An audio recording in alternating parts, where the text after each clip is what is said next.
Hey everybody, I just wanted to show you guys an exercise that I show to practice members all the time. This is one that is super helpful, especially if you're struggling with things like back pain. But even more importantly, for spinal hygiene as a whole, this is a great exercise to strengthen and stabilize the back so that you don't have injuries in the future. So this is the one exercise. If I could teach one exercise to everybody in the world to help out their spine and nervous system, this would be the exercise that I would show them. So without further ado, I'll get right into it and show you guys. So I'm just going to back up here. So the exercise is mainly done standing, and so you'll just stand kind of an athletic position, just a little bit of bend to the knees. You're not going to be in a squat or anything like that. Just a little bit of bend to the knees so that it's comfortable. And then I usually use the hang loose sign. So thumbs up, pinkies down, as kind of a measuring stick for the area that we're going to be focused on. So you'll usually take a deep breath in. And when you do that, you'll feel that the space in your midsection expands as your rib cage lifts up when you're taking a full breath in. And so I'll usually have the thumbs right under the bottom of the rib cage, and then the pinkies right on top of the hips where you can feel your hip bones. And so you'll feel that space expand with a deep breath in, and then typically on the exhale, your rib cage collapses right back down.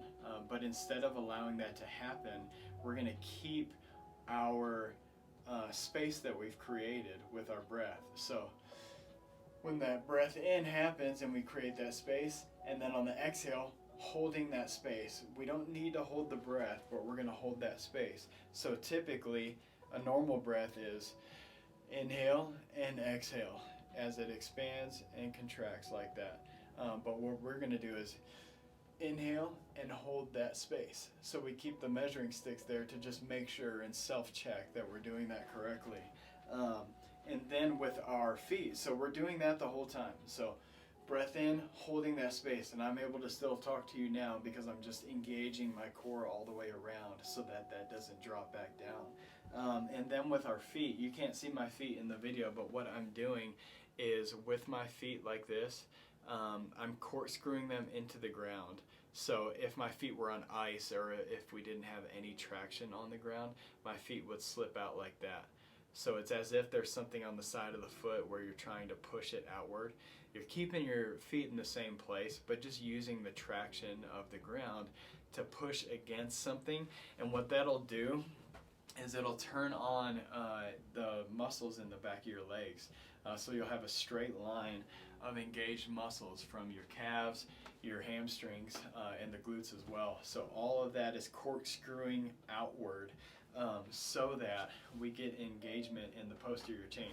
So the backside is all activated here. And then the first part of the exercise is just doing that. So just holding that space that we create with the breath and not allowing it to collapse back down, and corkscrewing the feet like that so we get constant engagement all the way through here. And this exercise, because it's a postural exercise and a spinal stability exercise, we don't want to have bad posture when we do it.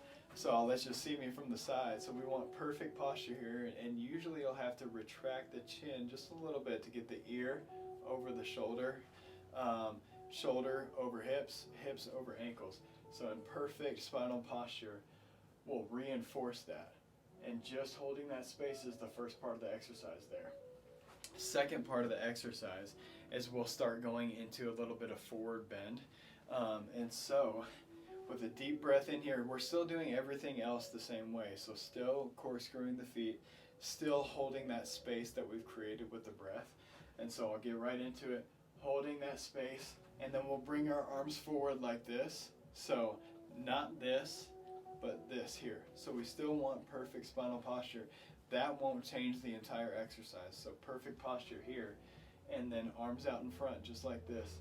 And then I usually use the exhale as a cue to move during this part. So normal inhale, holding that space, and then on the exhale, I'm going to move my hands forward a few inches and my hips straight backward a few inches.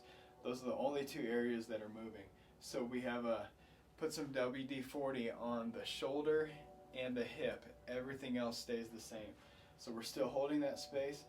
Exhale here, few inches forward with the hands, a few inches straight back with the hips. And that's the first stop is right there. So inhale, exhale, inhale. We're just staying here in that same position. And then on the exhale, we're moving again, few inches forward, few inches straight back with the hips. And eventually, you'll end up exhale, exhale, exhale, exhale, exhale in this position, and you can get fully horizontal with this, with the arms out straight like this. So our arms are staying parallel with the floor, and our hips are just moving back. So you're not going like this. You're keeping your arms straight forward like this as we go down into this position. And you'll notice, especially if you're already dealing with some back pain or anything like that, that might feel pretty good, or it might stress some areas that are a little bit tight. And so as we go through, what we're actually doing is creating an internal traction system for our own spine with our own muscles. So when we hold that space right here in the midsection, as we're going to that forward bend, we're actually giving just a little bit of traction or separation, or a little bit of a stretch is another way to say it, to the low back specifically. And so as we move down into that, then you can get fancy with it. If you're like, hey doc, that's easy, I can do that all day. You can come all the way down into this horizontal position. And so we're not actually, another note on this is that we're not bending the knees much at all. So we're staying with that just slight bend of the knees the whole time. The only thing that we're bending is at the hips, and then our shoulders are coming up as we go down. And so going all the way down, and once you get to this spot at the bottom, you can do a few different things. You can start working in some rotation to both sides. You can work some extension one hand at a time like that. And you can get fancy with it once you're through that. But for most people, it's enough just holding that tension here to hold that space, and then corkscrewing the feet. If you're doing this correctly, you should be shaking a little bit as you're kind of going down into this forward bend.